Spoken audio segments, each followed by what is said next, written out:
শীতের মধ্যে এই রান্নাটা সবচেয়ে বেশি মজা লাগে। কী রান্না করতেছি বলেন তো? এই তো আমি পাতিলে পেঁয়াজ বেশি করে দিয়ে দিলাম। এখানে ৬টার মতো পেঁয়াজ আছে, তেজপাতা, দারচিনি, এলাচি আর এখানে আদা রসুনের পেস্ট দিয়ে এখন ভালো মতো নেড়ে চেড়ে তারপরে এখানে সব মশলা দিয়ে দিচ্ছি। এখানে জিরে, ধনিয়া, হলুদের গুঁড়ো, মরিচের গুঁড়ো। শীতের মধ্যে এই রান্নাটা খেতে হয়, প্রথমেই বলেছিলাম, সেটা হচ্ছে হাঁস। শীতকালেই তো হাঁস খেতে ভীষণ মজা লাগে।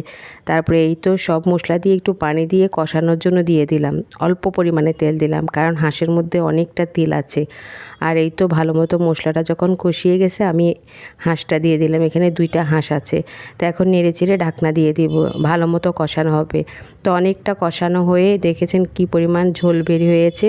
আর এখন পরিমাণ মতো ফাইনাল ঝোলটা দিলাম, দিয়ে নেড়েচেড়ে তারপরে এখানে আমি অনেক রকম মশলা মিলানো একটা গরম মশলা দিয়ে দিচ্ছি আর 10-12টা কাঁচামরিচ। বাস, আমার হাঁস রান্না কমপ্লিট। আল্লাহ হাফেজ।